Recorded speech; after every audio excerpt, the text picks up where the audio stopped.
हम कीमोथेरेपी क्यों देते हैं, आइए जानते हैं। मेरा नाम डॉक्टर प्रवीण कुमार है। मैं कैंसर सर्जन हूँ। डाइजेस्टिव सिस्टम कैंसर्स और गायनेकोलॉजिकल कैंसर्स मेरा स्पेशलिटी है।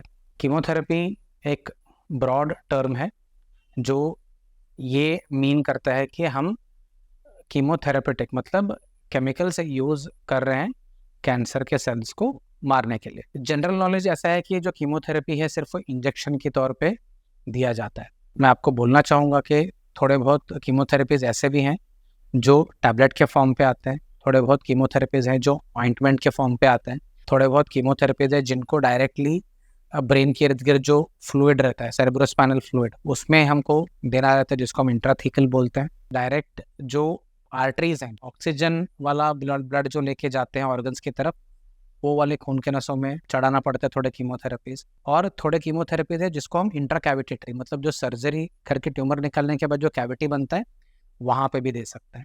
तो अलग अलग तरह के कीमोथेरेपी के प्रकार है। हालांकि जो खून के नस जो इम्प्योर ब्लड को हार्ट की तरफ लेके जाते हैं, उनमें से जो इंजेक्शन के तौर पर हम कीमोथेरेपी देते हैं, ये सबसे कॉमन टाइप का कीमोथेरेपी है जिसको आप जानते हो। सर्जरी और रेडिएशन जो है ये लोकल ट्रीटमेंट है। जहाँ पे ट्यूमर सीमित है हम सिर्फ उसी जगह को हम ट्रीट कर रहे हैं। ठीक इसी तरह कीमोथेरेपी जो है ना कि सिर्फ जहाँ पे ट्यूमर है उसको ट्रीट करेगा, it is a systemic treatment. मतलब पूरे बॉडी में ट्यूमर को कंट्रोल करने के लिए, फैलने से बचाने के लिए और फ्यूचर में बीमारी कहीं पे ना आए, इसके लिए बहुत ज़रूरी है। कीमोथेरेपी ना हम अलग अलग सिनेरियोज में यूज़ करते हैं।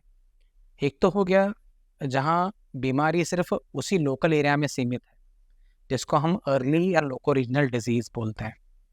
और दूसरा है एडवांस्ड स्टेज, जिसको हम स्टेज 4 बोलते हैं। तो पहले हम एडवांस्ड स्टेज के बारे में बात करते हैं।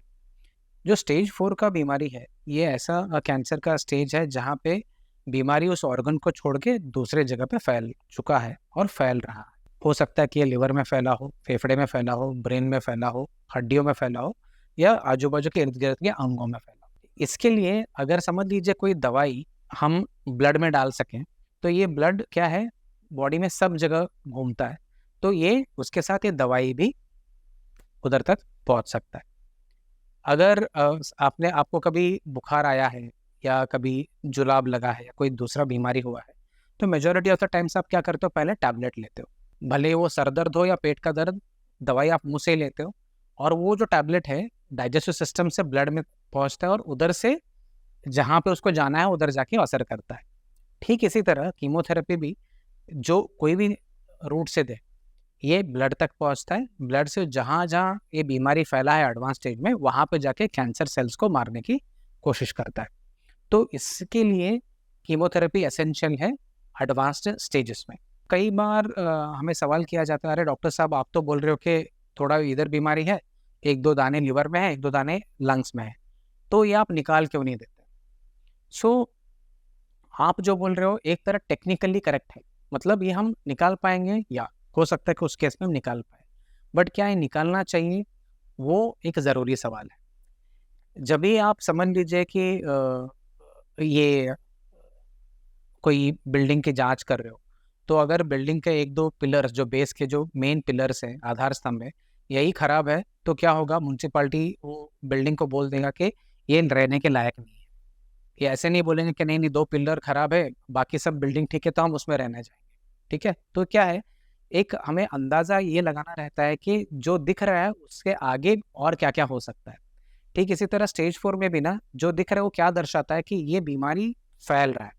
अगर हम सिर्फ उसी जगह जहाँ पे फैला है उसी को हम टैकल करने लगेंगे, तो जो ऑलरेडी फैल रहा है बीमारी माइक्रोस्कोपिक लेवल पे, जो कोई स्कैन पे नहीं दिखेगा, हम इसको नज़रअंदाज कर रहे हैं। तो इसके लिए कई सारे स्टेज 4 में जो टेक्निकली भी लग रहे हैं हम ये निकाल सकते हैं, हम निकालने का सुझाव नहीं देते हैं।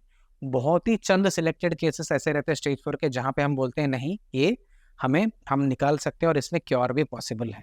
बात करते हैं जो एडवांस्ड कैंसर्स नहीं है उनके ऊपर। तो इसमें ऐसे भी सवाल पूछते हैं लोग कि अरे डॉक्टर साहब आप तो बोल रहे हो कि ये ऑपरेट कर सकते हैं, ठीक है, तो अभी ऑपरेट हम करके पूरा निकाल सकते हैं, तो आप इसको कीमोथेरेपी क्यों देने बोल रहे हो?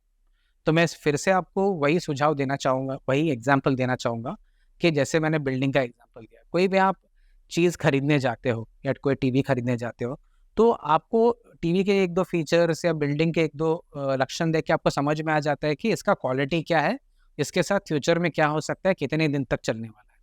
ठीक इसी तरह जब हम बायोप्सी करते हैं तो और जब हम लोकेशन देखते हैं बीमारी का, तो उससे हमें एक अंदाज़ा आता है कि ये बीमारी कितना एग्रेसिव होता है बायोप्सी के डिटेल रिपोर्ट और सीटी स्कैन के इंफॉर्मेशन के साथ, भले वो दिखे हमें कि इतना ही है। फॉर एग्जाम्पल, ब्रेस्ट का छोटा गठान है और हमने बायोप्सी किया है, अगर ये गठान में हमें ईस्ट्रोजन रिसेप्टर पॉजिटिव मिला, प्रोजेस्टेरोन रिसेप्टर पॉजिटिव मिला और ये जो बीमारी ऐसे 70 ईयर ओल्ड लेडी में मिला है, तो हम रिलेटिवली बोलते हैं कि ये इतना जल्दी से फैलने वाला बीमारी नहीं है।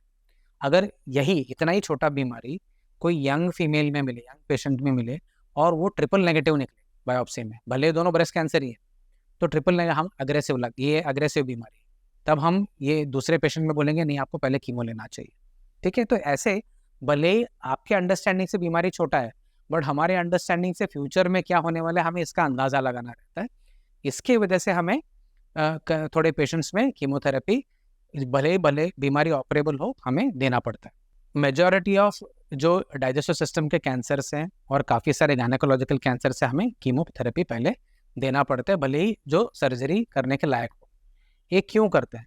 एक तो है कि कीमोथेरेपी जैसे मैंने बताया अग्रेसिव बीमारी है, तो हम सिर्फ लोकल एरिया पे कॉन्सेंट्रेट करेंगे नहीं, सिर्फ बीमारी इधर ही है देखने के लिए, हम वो भूल जाएंगे जो बीमारी माइक्रोस्कोपिक लेवल पे फैल रहा है। ठीक है, तो ये माइक्रोस्कोपिक लेवल पे फैलने वाले बीमारी को हम कंट्रोल नहीं करेंगे, तो सिर्फ लोकल ट्रीटमेंट करेंगे, तो फ्यूचर में जाके बीमारी अलग अलग जगह पे आपको दिखेगा। अभी आपको सीटी स्कैन या पेट स्कैन पे नहीं दिख रहा है, MRI पे नहीं दिख रहा है, बट ये ब्लड में फैल रहा है। ये हमें इंफॉर्मेशन बायोप्सी और इमेजिंग से हमको काफ़ी इंफॉर्मेशन, इसका अंदाज़ा हम लगा सकते हैं, तो इसके लिए हमें देना रहता है। हम अगर कीमोथेरेपी सर्जरी से पहले दे रहे हैं तो जहाँ पे बीमारी उसके ऊपर भी असर करेगा और इससे हमें अंदाजा आएगा कि कीमोथेरेपी कितना अच्छे से असर कर रहा है।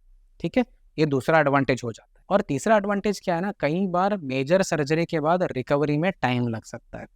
अगर टाइम लगेगा तो कीमोथेरेपी डिले होने का रिस्क है, अगर कॉम्प्लिकेशन हो गया सर्जरी का तो उसमें भी कीमोथेरेपी और डिले हो सकता है। ठीक है, तो इसमें क्या होता है, अगर सर्जरी से पहले हम कीमोथेरेपी दें तो हम जो माइक्रोस्कोपिक स्प्रेड को भी कंट्रोल कर सकते हैं और जो कीमोथेरेपी के एडवांटेजेस लेने चाहिए वो भी हम ले सकते हैं। और कई बार रिकवरी के चक्कर में ना पेशेंट का हेल्थ थोड़ा डाउन हो गया तो हमें कीमोथेरेपी का डोज भी कम करना पड़ता है सर्जरी के बाद। ये सब चीज़ें सर्जरी से पहले जो कीमो देते हैं ना उसमें नहीं होते हैं। तो ये सब एडवांटेजेस रहते हैं जब हम कीमोथेरेपी सर्जरी से पहले आपको सुझाव दे रहे हैं। ठीक इसी तरह अगर आप बोलोगे कि नहीं डॉक्टर साहब, अरे ये तो बीमारी तो पूरा आपने बोला सक्सेसफुली निकाल चुके हैं, तो आप अभी क्यों हमें कीमोथेरेपी बोल रहे हो? ठीक यही आर्गुमेंट है, क्योंकि हम जो टैकल कर रहे हैं और आपको जो समझ में आ रहा है जो दिखने वाला बीमारी है, जो ना दिखने वाला माइक्रोस्कोपिक स्प्रेड है ना, हमें वो कंट्रोल करना रहता है और उसके लिए हम काफ़ी सारे पेशेंट्स में सक्सेसफुल सर्जरी के बाद भी कीमोथेरेपी लेने का सुझाव देते हैं। सो दोस्तों, ये था एक डिस्कशन कि कीमोथेरेपी हम क्यों सजेस्ट करते हैं।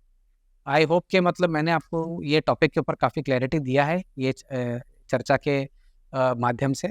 अगर आपको ये टॉपिक के ऊपर आपको और भी सवाल हैं, डाउट है, तो डेफिनेटली हमें कमेंट्स में लिख के बताइए, हम इन डाउट को क्लियर करने की कोशिश करेंगे। Thank you.